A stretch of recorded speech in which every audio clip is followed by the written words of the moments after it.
many trips to the hospital, sitting in a hospital bed. I mean, yeah, you can have hope that the doctor's bringing the right treatment. You can have hope that medicine they're putting in your IV is actually going to do the job. But at the end of the day, when you're in that room by yourself and nobody else is there, and you're not giving a prognosis that's looking very good, you start to understand that every day is a gift for all of us. Hey friends, it's Bruce Smith, and welcome back to another episode of Consuming Careers Podcast. And this week, I was truly fortunate to meet with David Guthrie. He's an extremely successful technology executive who has built and enjoyed the sale of multiple tech companies, worked in venture capital, continues to serve on multiple boards, holds 20 patents, and he's been married for 33 years and has 5 amazing children. Sounds like a charmed life, right? Well, not so fast. David's life might be better described as a miraculous 57-year mountain climb without a rope. You see, David was born with cystic fibrosis, which has significantly impacted his lungs and his digestion, and he has literally been living one breath at a time. His is a remarkable story of perseverance, sharing why he goes to work every day and where he finds the fuel to put one foot in front of the other. I think you'll find his story both encouraging and maybe a timely kick in the pants. So let's join my conversation with David over breakfast at OK Cafe in Atlanta, Georgia. Well, welcome back to Consuming Careers Podcast. And it's a busy morning here at OK Cafe, and I'm with David Guthrie. David, great to see you. Great to see you. Glad to be here. And so excited that we could get this time together. We've been working on this for 3 or 4 months now, and finally made our schedules align. Yes, so I think it was primarily my fault. Sorry about that. Oh, no, it's great. I mean, we're all glad busy to make it work. Yeah. Well, kind of quickly, we're in OK Cafe in Buckhead, Atlanta. So for those of you who aren't from Atlanta, we're at the OK Cafe, and this was a place that you've chosen. What's the background on OK Cafe for you? So my family, we've come here for 24 years, maybe 25, and it's always been a place the family would get together, or I would have a business breakfast, or it was literally half a mile from my home, a couple of homes that I had over the years, and so we were either here or at Goldberg's, one of the two. Yeah, right across the parking lot. Yeah, right across the parking lot. Well, this is a hotbed of business, right? It's a hotbed of business. A lot of business breakfasts here. Current CEO that I'm with, John Morris, I had my first meeting here with him prior to joining the business. So just a lot happens here. So, I mean, you can see it's a who's who breakfast place. And I think I've been coming here for 30 years, from what I can remember. And it's been here a long time. And it's the same. Yeah, kind of looks the same, feels the same food. Rebuilt it at one point, but wasn't there a fire? There was. We saw the fire. We drove by one day and saw the fire. It wasn't a massive one, but you saw the smoke coming from the roof. Yeah, but they had a lot of repairs to do. But they built it back almost exactly. It looks great. Yeah, it really does. Well, shout out to OK Cafe. So if you're in the area, definitely stop here for breakfast. Yeah, for sure. It's an awesome place to be. Yeah. Well, we got connected. We probably met 10 or 15 years ago because our kids went to school together for a short time. Yeah. And then, as it turns out, you started working at Repay. Correct. And I was meeting John Morris for breakfast, who's the CEO, who he and I worked together a long time ago. Yeah. And I said, John, I'd love to interview you. He goes, you don't want to interview me. You want to interview David. I'm like, okay, I think I remember his name, but what's his story? He said, well, you need to ask him what his story is and hear it, and then you'll never want to meet me for an interview because you've got the good stuff. So kind. I want to talk about your, growing up, your background, and I'll just kind of cover this real quickly. So you've been in the technology industry, technology leadership for over 30 years. Correct. Started a technology company young. I think that was like right out of college. Correct. That was acquired by WebMD, for those of you who've been around for a while. Media and entertainment CTO was Medcast that was acquired. Correct. Right? Yes. You were at PGI, which is a voice over IP company. Yeah, collaboration company. Yeah, absolutely. Here in Atlanta, a public company that we sold. Yep. You were in venture capital for a while. Yes. Multiple boards now, and you hold 20 patents. Yep. So you're a busy man in the technology space. So, and Lifetime Achievement Award in 2014, and CIO of the Year awards. You taught yourself to code, which I think is many awesome. years ago. Yeah, and you taught yourself on a TRS 80. Yeah. 80. That's right. Shows my age a little bit. I think that's awesome. Yeah. Because that's a Radio Shack product, right? It is. Oh my gosh, that's so funny. You look like a sewing machine. Yeah. Yeah. And I think you're a self-described nerd. Would you agree with that? Self-described nerd? Yeah. My wife describes me as an executive computer nerd. Oh, that's fantastic. Which is kind of funny and dated, but yeah. I'm definitely a nerd. You've had a lot of success in the technology space. Yeah. And if I wasn't getting paid to do it, I'd still do it. Yeah. So, yeah. Well, that's a great way to look at work in general. Yeah. If you would do it, if you wouldn't get paid. Oh yeah. I mean, that's hard to get to there. But I'd like to kind of get to your background, because your story really creates the context of who you are, what you've accomplished, how you've accomplished that, and kind of the story of perseverance in your life. So I'm going to kind of turn it back to you, and I've got a lot of questions along the way. We can jump in.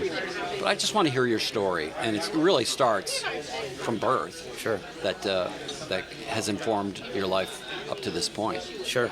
Yeah. Absolutely. So I was born and raised in Knoxville, Tennessee. So yes, I'm a UT fan, a big UT fan, living among a bunch of Bulldogs. Yes, you are. You're sitting amongst them as well. Yes, which I get reminded about a lot. But I'm a big fan. I grew up in Knoxville, was born and raised there. My entire family was there. My extended family, uncles, aunts, grandmothers, etc., all lived in Knoxville. So kind of, I call it God's country, and it was a great place. But I was born there in 1966.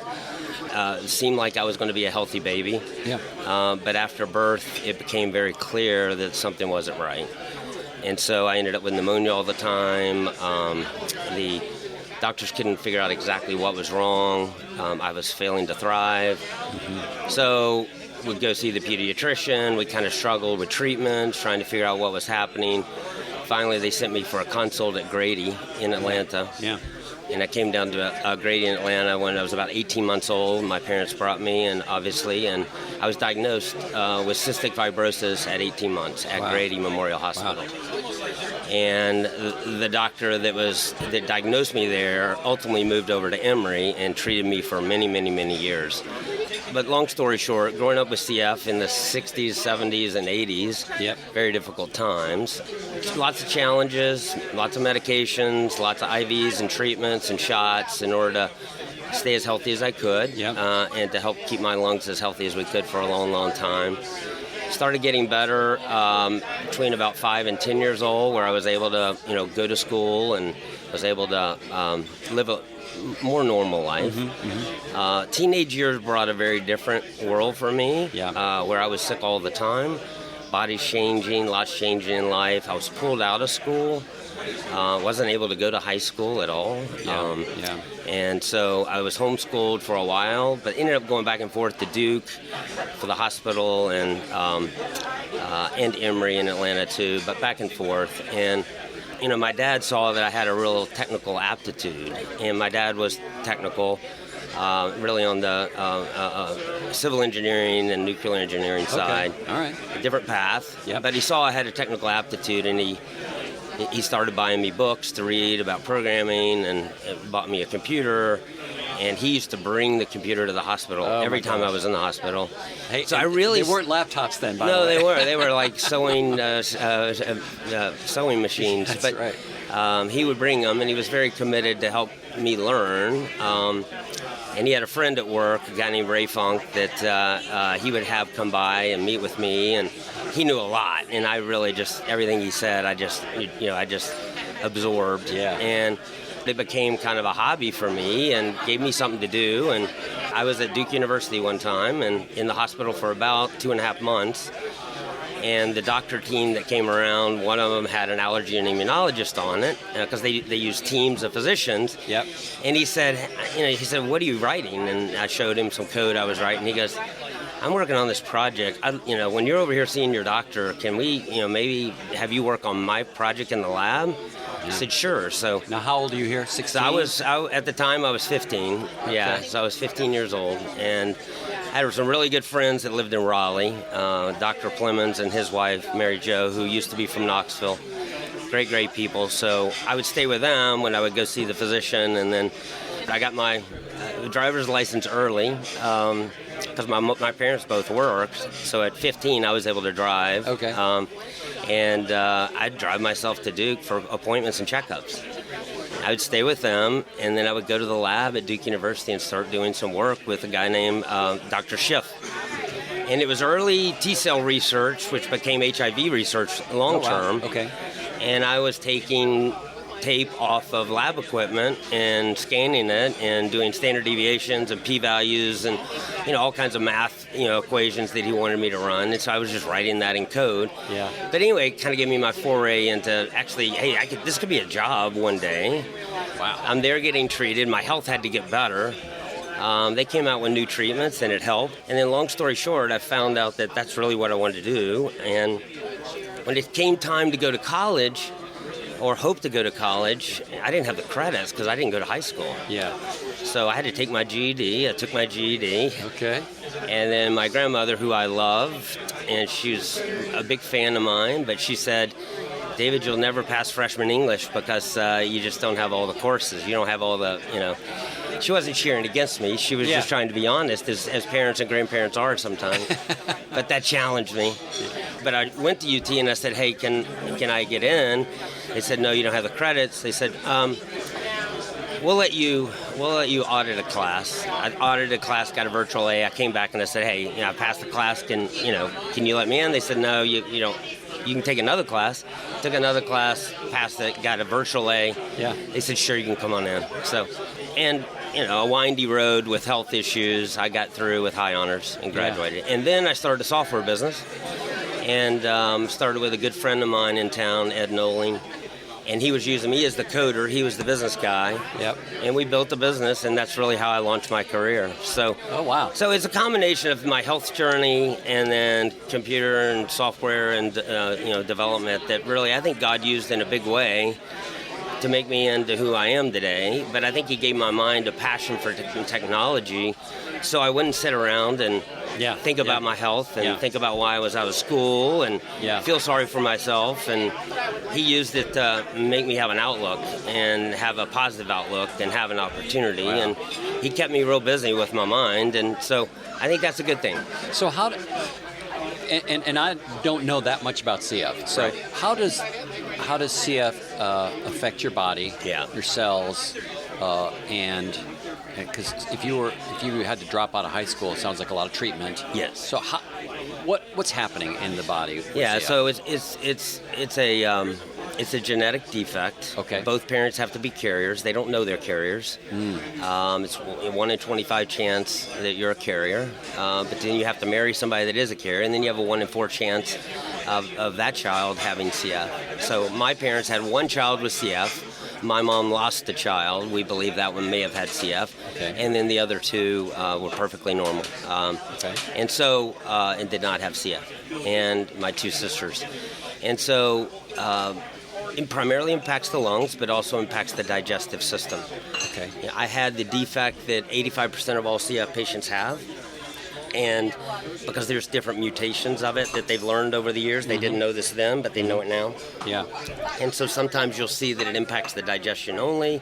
Sometimes you'll see it impacts the lungs only. Okay. And for me, it impacted both pretty severely. Wow. And so I would get lung infections all the time because the genetic defect impacts the salt exchange in the body. Oh, really? Okay. Yeah, and so it pulls water into the cells and basically causes inflammation, which ultimately can help contribute to infections and inability to clear your lungs properly. Yeah. And then you grow these infections, Pseudomonas, staph, and some other things that will destroy your lungs over time. And so really, you see how patients for many, many years, especially in the 60s, 70s, 80s, were fighting this battle of just, trying to keep their lungs as clear as they can for as long as they can, even though function's declining, and mine declined. So over time, mine I went from, normal lungs when I was born to, the percentage of what I should have been able to do and blow went down. Yeah. All the way from, call it in the 90%, which is normal,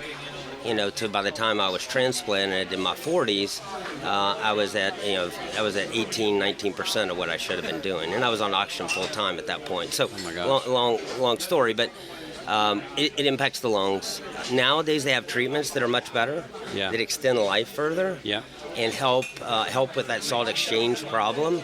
Not a cure, but it can definitely extend life, and it is. So when I was diagnosed, average age was in the low teens of life expectancy. Wow. Yeah. Now the life expectancy is in the mid-30s. Okay. So when you were a kid and I saw some video of you swimming. So I'm thinking, okay, if I've got CF, I think the last sport I would pick would be swimming. How about like running, biking, anything above water? Yeah. Why did you pick Well, swimming? 2 reasons. I give the wisdom to my parents, but look, my parents loved me. Yeah. But they pushed me. Okay. And I'm forever grateful for that.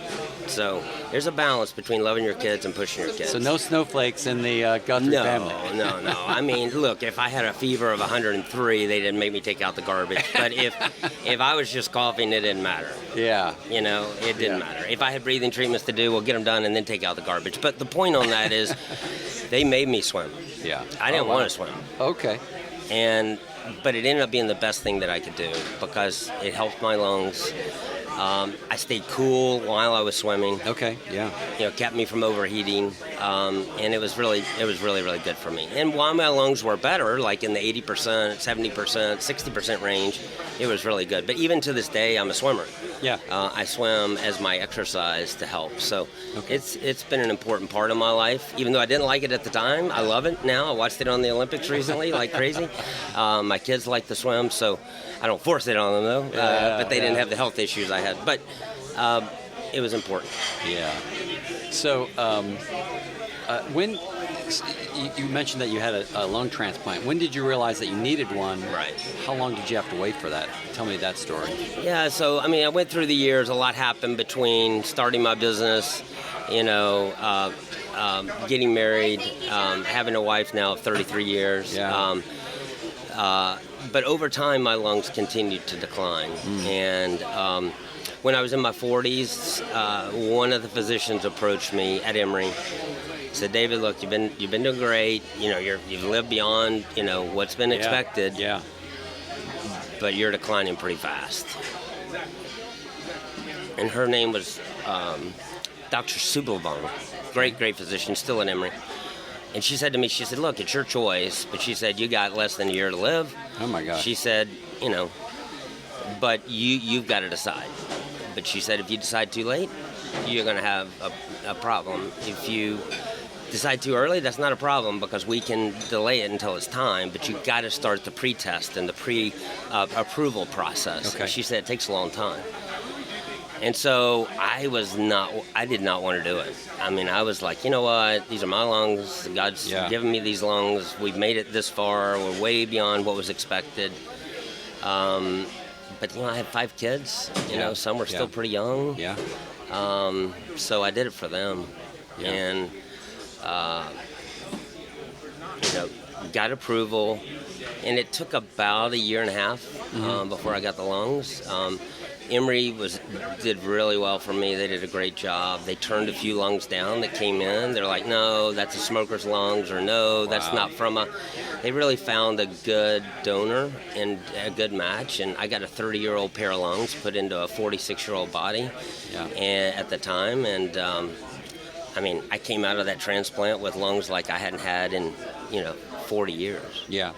Well, that transplant wasn't without issue. No, there's challenges with it. Yeah. Well, it sounds like a little more than challenges because I think you had mentioned that there infection and Well, the first year after transplant, you are at high risk of rejection. Yeah. So they put you on, really, really high doses of medications to prevent your body from thinking it shouldn't be in there. Because this is a foreign object. They put a foreign object in your body. It's not your DNA.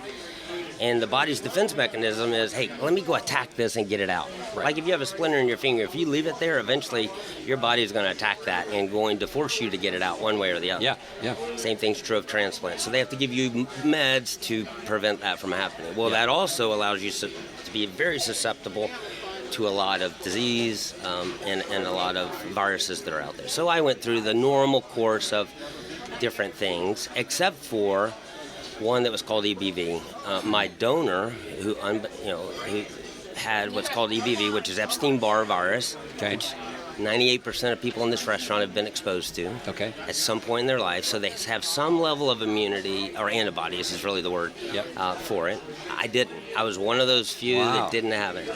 And my immune system was suppressed. Long story short, it caused the EBV levels to run crazy, to 300,000 levels. So I had tumors all over my body. I had, what's called PTLD, it's post-transplant lymphoma disorder.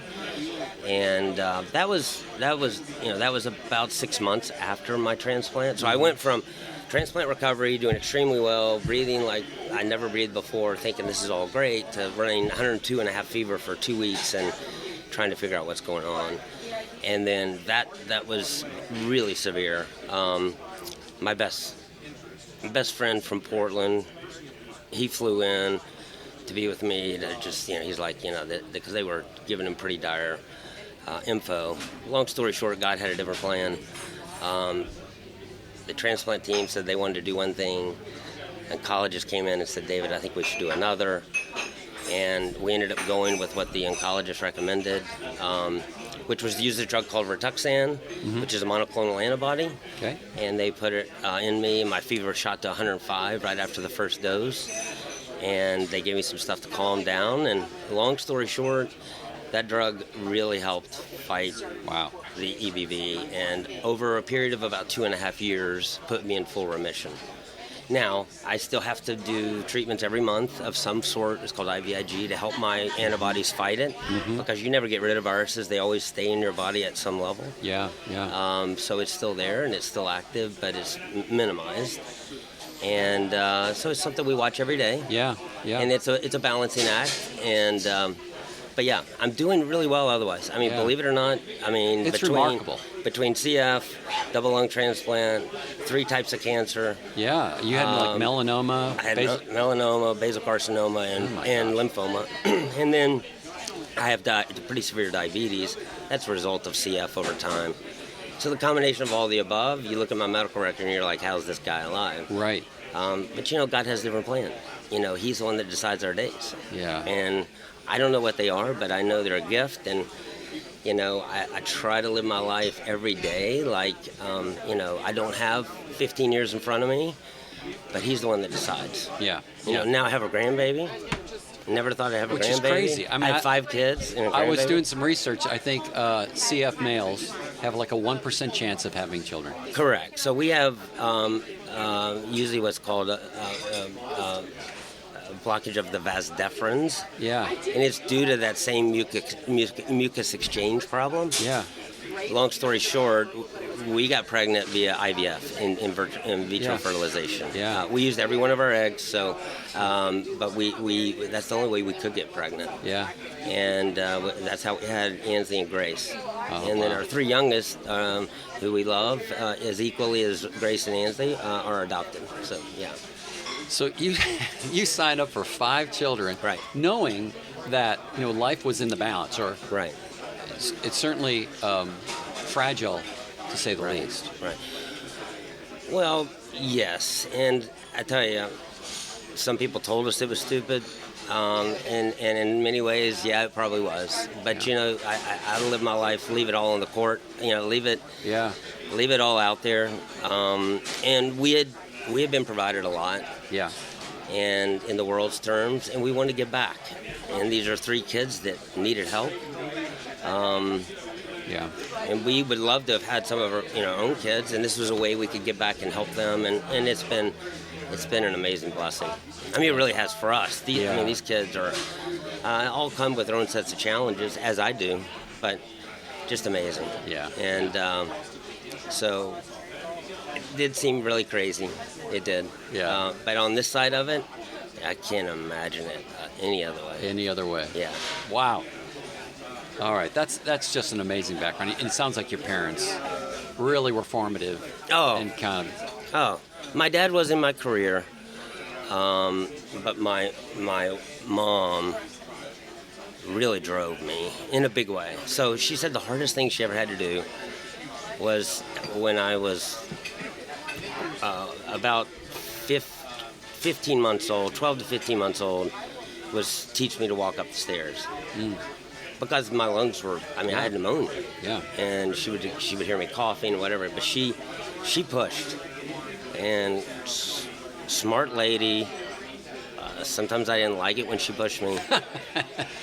But boy, do I love what she did. I don't think any kids like it when they're being No, pushed. but I love what she did. Yeah. And she died young, didn't she? She did. She died at 56. Yeah. So I've outlived her. So yeah. Wow.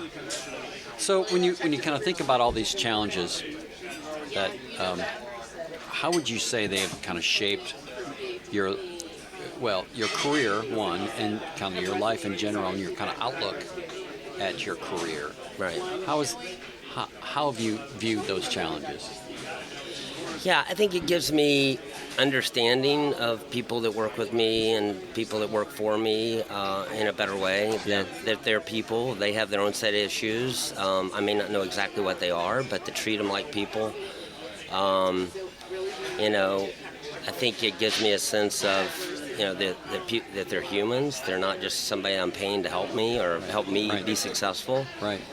And so I think that's caring and loving and being that servant leader. And I'm not a perfect servant leader. I push too, just like my mom pushed. Yeah. But I reward them and I, give them the credit. And, that servant leadership thing I think is really important. And I think because of the things I've been through, Yeah. it's taught me to have that kind of empathy, for others, Right. And to care for them as individuals and care for them as people. I see that in John Morris as well as my CEO. He's really good at that, about caring about people in the company as part of the Repay family. And so we really try to do that. And I think my health has played a big part of that. I think also just in general about work, I'm not sure that I'd still be alive if I didn't have the career and the drive that I was given, because there are so many times that I could have sat on the couch. I had every excuse in the world. Yeah. Every excuse in the world to not go into work, not go to work, to say, hey, this is it, I'm going to retire. Yeah. But I don't, because my mind's busy. I want to get things done. I want to help people. I want to make progress for my family. And I'm driven for that. And it gets my mind. So many days I'll wake up, even today, I wake up with a bad stomach ache. Yeah. CF related, nothing I can do about it. Happens sometimes. Sometimes you eat something that your body didn't deal with correctly. And you go like, gosh, don't feel like going in. Yeah. But I've learned through the years to push through that. And, Wow. you get on the other side of that, and you're like, boy, I'm glad I went into work. Yeah. Because I didn't sit home and feel sorry for myself all day. Yeah. Well, we start off this conversation before we hit record that I've been thinking about, like, just the basic question, like, why work at all? Right. Right. Right. And because of the context that you just shared, just to that point, like, you could have just said, all right, enough's enough. Either you can sit on the couch and you could feel sorry for yourself and say, this is too hard, I'm not going to work. Or you could just say, well, just kind of screw all this. I'm just going to go consume everything Right. I have and just live That's right. a consuming life and travel or whatever it is. That's right. Make yourself feel good. Yes. But you've chosen to not do any of that and Right. to stay focused on work. And you've had significant success in your life. Yeah. Yes. That you could just kind of sit on and ride out. Yes. But you're working every day. I am, and I'm driven to do it. I have kids. I always tell my family, hey, I'm working for the kids. I'm not working for your mom and I. We don't need this, but I'm working for you guys. And I want them to see work. Right? Yeah. I want them to see things aren't free and that you have to work for them. And, I feel like we're commanded to work, and I feel like it makes us healthier. I think it makes me healthier. And I think it's a ministry if you treat it the right way. It's a way to impact people and affect people and make progress. And but also it does help me with keep my mind busy and keep me focused on getting things done, accomplishing certain things, learning, and not focused on health and health issues. So, I mean, I still go to the doctor all the time. Right. You know, I'm healthy. I consider myself very healthy right now, but I'm doing infusions once a month. I'm seeing 4 or 5 doctors once a month. I have to do treatments and take care of myself. Yeah. But if I focused on that and that was my life, we'd be having a very different conversation. Well, your perspective on work speaks to the integration of work, life, and kind of everything all kind of works together. And I think kind of the younger generations think of work a little bit separately as a means to an end. Right. Not necessarily. They want it to be fulfilling, but they don't. I don't think they integrate it with their lives quite as closely. And that just might be a youth, right? When I was young, I probably thought of it as a means to an end, and now I'm looking for something a little more fulfilling. Sure. Kind of what undergirds that for you? Like, why do you even look at it that way? Especially with all the challenges that you've been faced. Yeah. Well, I think we're commanded to work, as I mentioned, but also I do have a passion for technology anyway. I would be writing code, I would be playing with the latest tech, I would be doing something in AI. Yeah. Whether I was at work or not. Yeah. I already was. I was doing that when I was 13, 14, 15. Right. Writing code, doing research, reading information. So I had this hunger to learn and this appetite to learn. Also, I want to be a good example for my kids. Right. That's good. And I think that's really important because things aren't for free. Sure, there are these fly-by-night successes out there that people didn't work that hard and they got fabulously successful. Got it. Yeah. But that's not a majority. No. Most of it comes through hard work and discipline. And, I want them to see that you can have hard things in life and you can overcome them. And by the grace of God, you can be successful. But it doesn't come without some level of investment, some level of work, some level of... And it doesn't mean that because I like technology, I love my job every day. I don't. Yeah. They call it a job for a reason. They call it work for a reason. There's days you're like, what in the world? Yeah. But at the end of the day, what you're trying to accomplish is important, and you can have fun along the way, and you can enjoy the impact you can have on people along the way. So when you look at your success that you've had in general, would you attribute that to an attitude of success in spite of challenges or because of blessings? Like, are blessings or your capabilities or what are pulling you along? Or are you doing this because it's in spite of your challenges? You know what I mean? Yeah. It's a fair question. I think it's a little bit of a balance. I mean, I do think my challenges help motivate me to show that it's not going to defeat me, right? I'm not going to be, my grandmother's comment about college has impacted me the rest of my life in a good way. Yeah. I don't look at that and go, well, I look at that and go, God used you in a big way. Yeah. I'm not going to be defeated or handcuffed by so that is always a piece. Yeah. But look, God decides, and I truly believe I've been blessed in many, many fronts, but I think He blesses hard work. I think He blesses investments. I think we have to invest and get a return on that, and I think He's honored that. I think He's seen my work. He's seen how I invest in it. He's seen how, and I think He's blessed. I mean, there's been some hard times, there's no doubt about it. There's a point when I started my business, I didn't know if I could meet payroll. I didn't know if I could pay some of the people that were working for me. Yeah. I went weeks without paying myself. But here we are many years later, and God had a plan and navigated me through a course. And, when I work with a company, I like to stay with a company until we get it to a exit or until we get it to the right level or some event. Yeah. Yep. And then I move on to the next thing usually. And so I have a commitment to make something successful. Yeah. I heard you, there's several videos out that have you speaking and your testimony and kind of your experiences. And one of them, you say that you wouldn't trade this.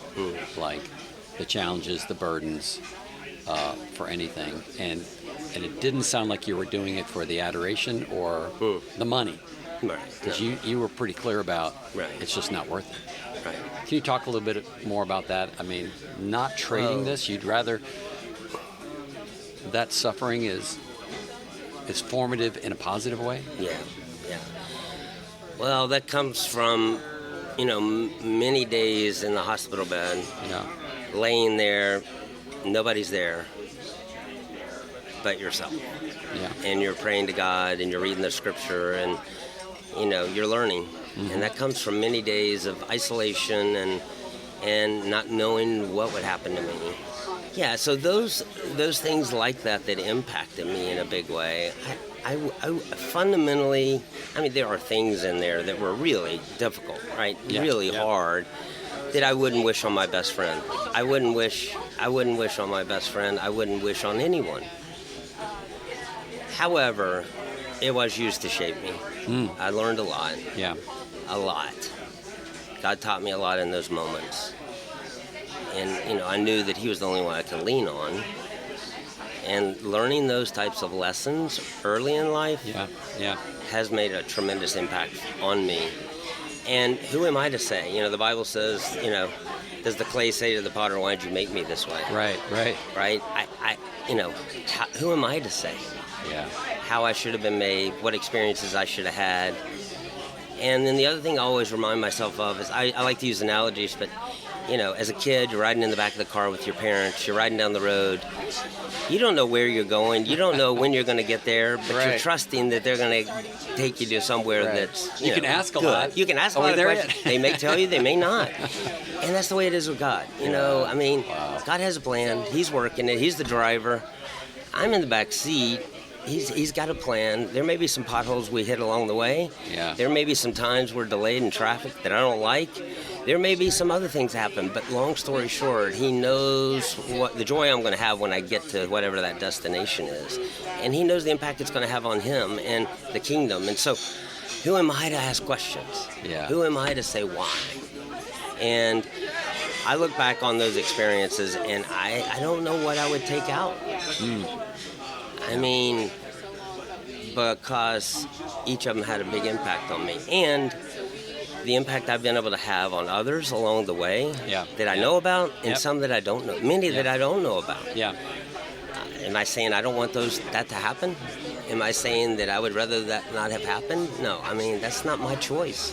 Well, they've formed you in a positive way, because in your multiple leadership roles as an entrepreneur, as an investor, and as a leader in large IT organizations,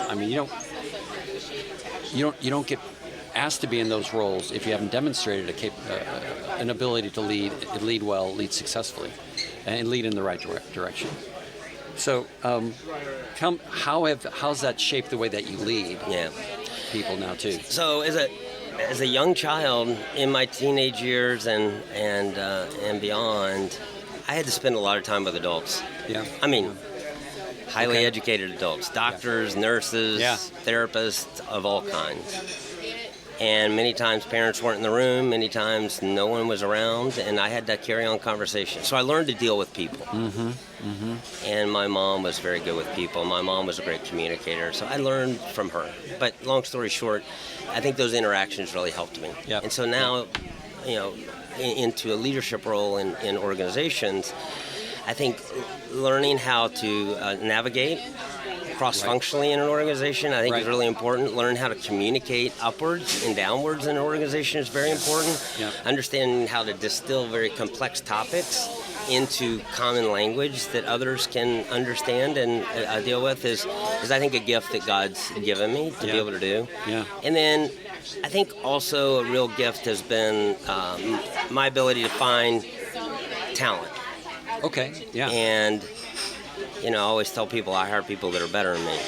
And I take some level of pride in that, because I find people that are extremely good at what they do, and I surround them with support, encouragement, and pushing like my mom did. But at the same time, give them the credit and the win. I think that goes a long way. And so I have people and teams that have followed me from organization to organization. And I trust them. They trust me. I trust them. But they're better than I am at those roles. They're better. Inside voice. Yeah, but I don't. I sat in front of the board, a month ago. Yeah. And I had two of my direct reports in that room, and I said, "This is why I hire these people. They're better than I am." Yeah. And they go, "Yeah, we don't know why we have you." And I said, "I don't either."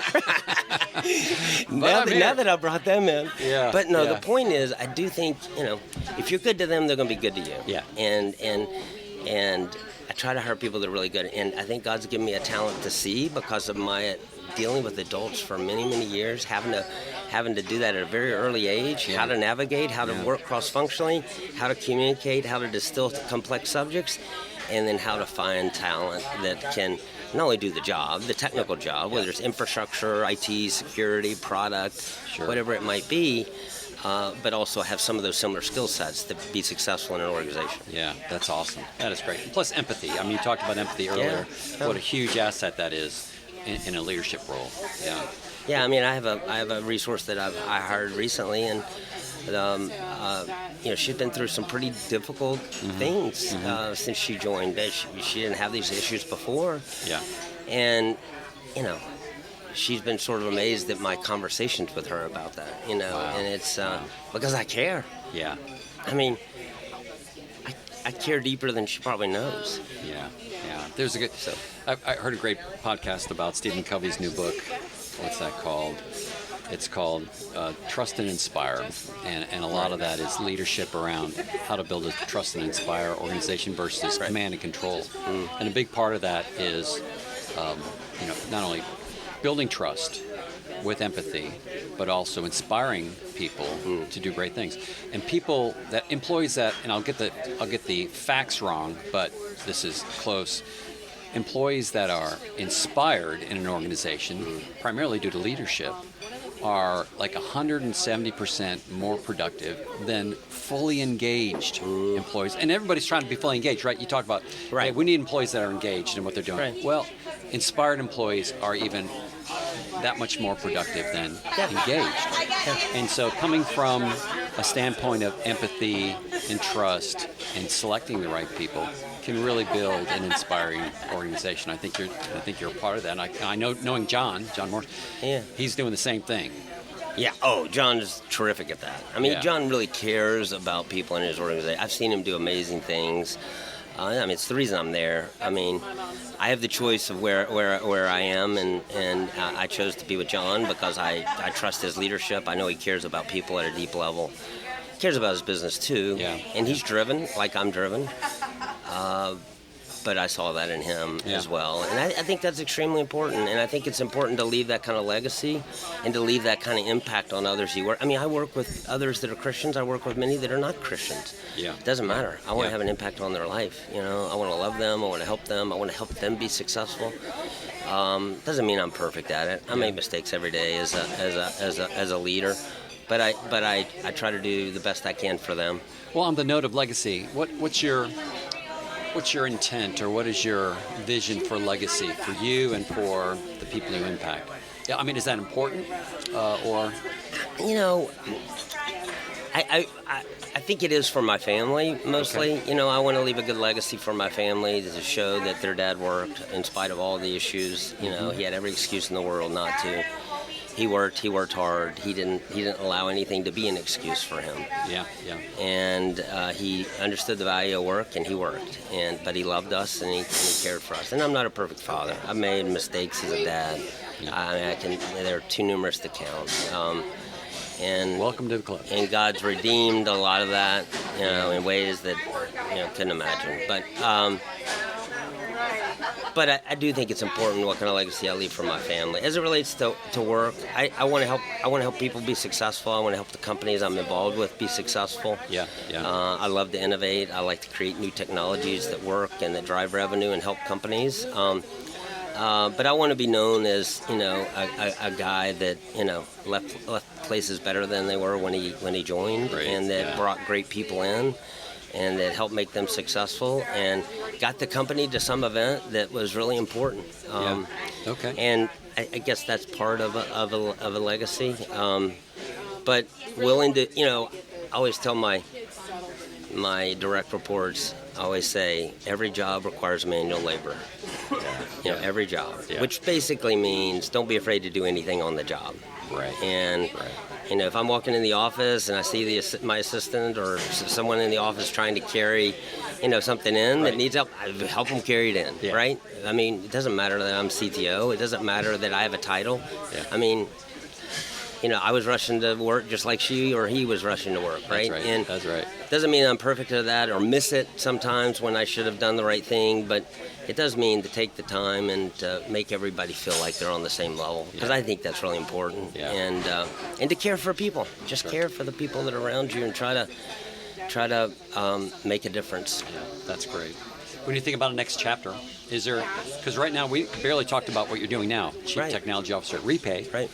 Very successful financial services company. I think I put them in that bucket. That's right.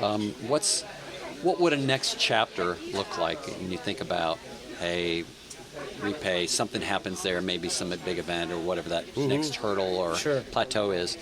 What would be next for you, or do you think about that? Yeah, I mean, I have and do serve on boards. I'll probably continue to do that. I'm going to stay at Repay as long as Repay needs me, and as long as I feel like I'm can have an impact for the business. Yeah. I like the leadership, I like the board, and I like what we're doing. I like the space we're in. I think we can have a big impact. But to be honest, the main reason is the people that I brought in there that I like being with and I know can be successful with. Yeah. So that's important. But next chapter, probably be continuing on the board front, advising companies, helping companies be successful. I'm never not going to work. So, I mean, I don't think anything's wrong with retirement, but I don't necessarily believe in it for me. And, I may not work 60 hours a week, but I'm definitely going to work.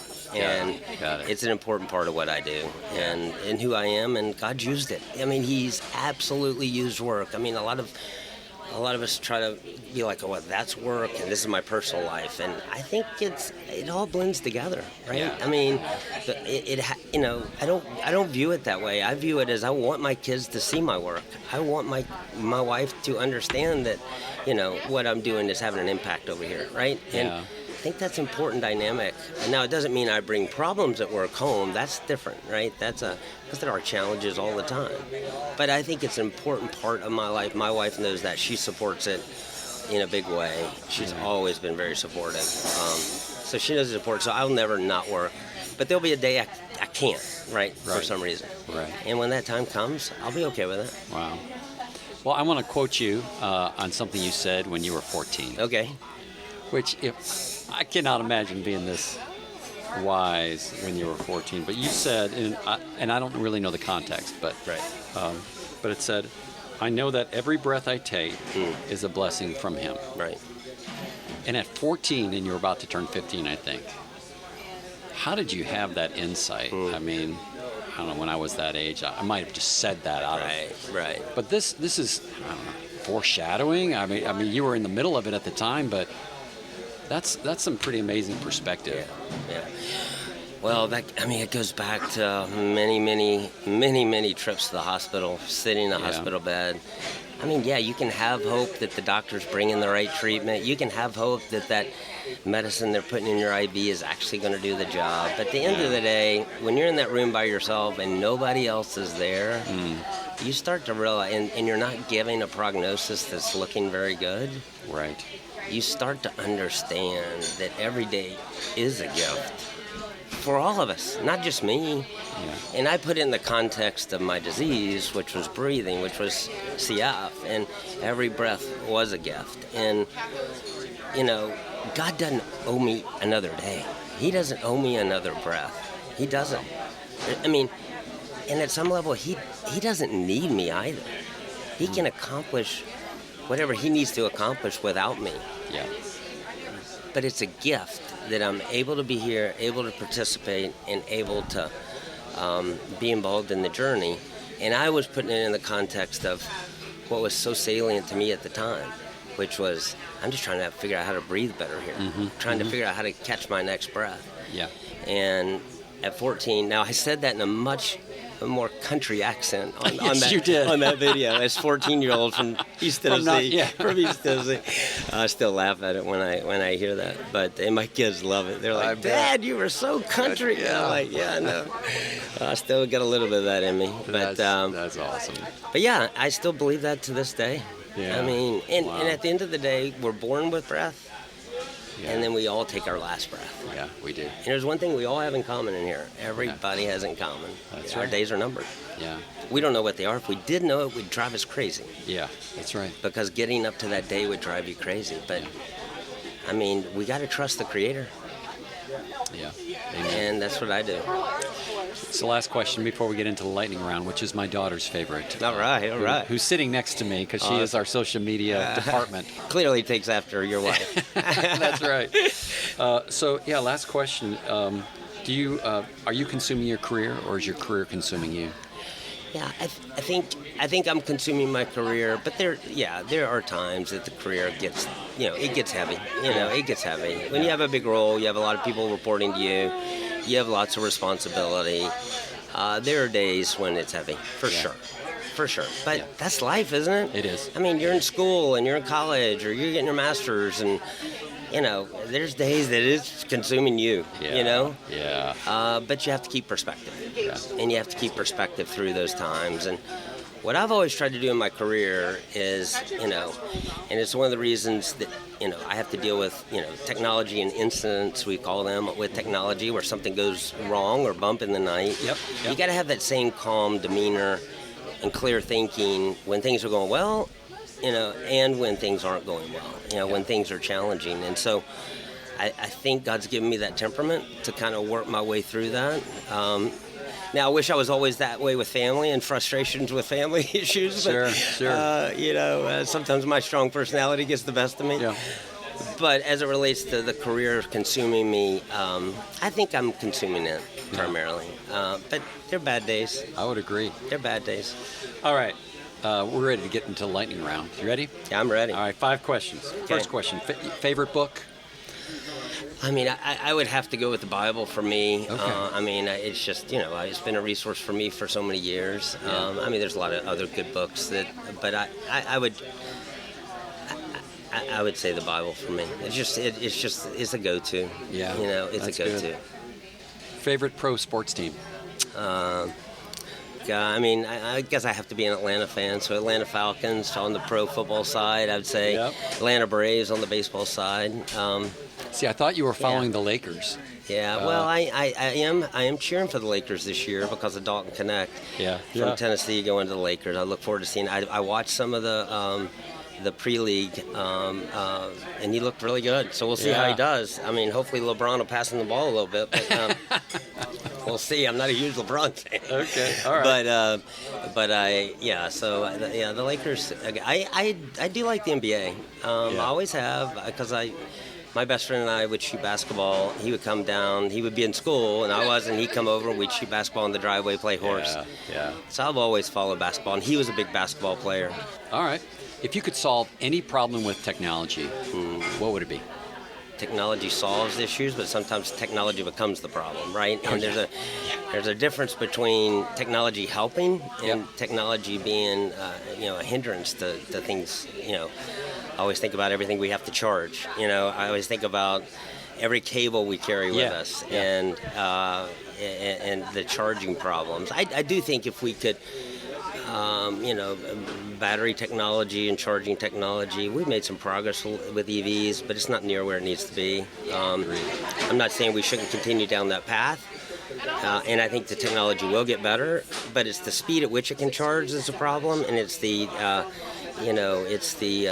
number of stations that are out there for charging. And so it'll happen over time through a natural competitive economy, in my opinion. Sometimes you have to seed that a little bit, but I think that happens over time, just like technology did, just like computers did. Right. Computers weren't forced. Now they were given to educational departments, but they weren't forced on people. Right.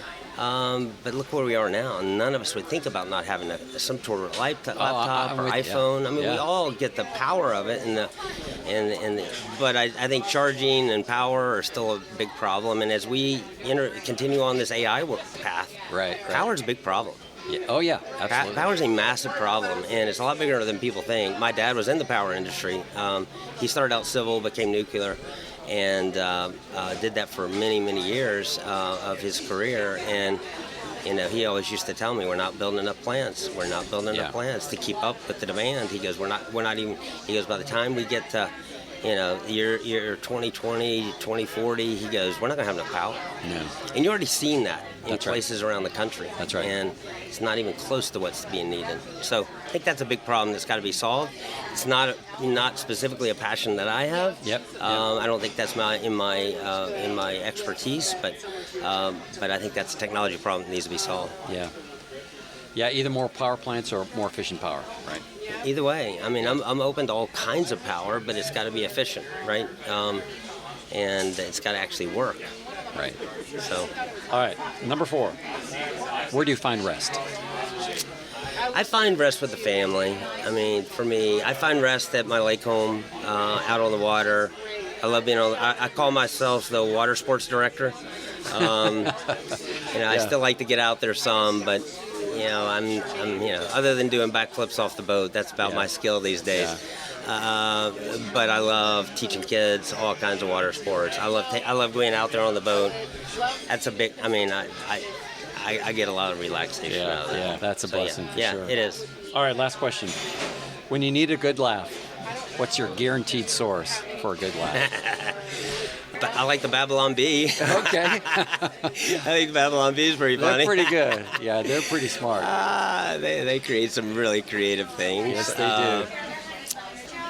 My son Wesley always has something funny to say. If I sit around with him for a while, he'll come up with something. That's awesome. Especially my youngest kids. We always laugh. There's always something funny that they're doing or that we can laugh about. It's safe for the whole family too. With kids. Boy, some of the stuff out there, it's hard to laugh anymore. It's gotten so political. Well, last night we were watching Sheldon. Okay. Yeah, we were watching Sheldon. Just the old, we had watched that as they were growing up. Young Sheldon. We watched Young Sheldon. It was hilarious watching the episode, and we were all laughing. It was funny. Well, that's great. Yeah. Hey, so how can somebody find you, connect with you, follow you? What's the best way? So I'm on LinkedIn. You can look me up on LinkedIn. You can email me, David at lydiasjoy.com. That's my personal email. Wow. lydiasjoy.com. Okay. Or, of course, David at repay.com is my business email. David at repay. Good. We'll put that in the notes. Any of those you can connect with me on. And Lydia, your wife. Yes. Lydia's Joy. Lydia's Joy. Yeah. That's awesome. Yeah, Lydia's. I'd love for you to meet my wife. Amazing person.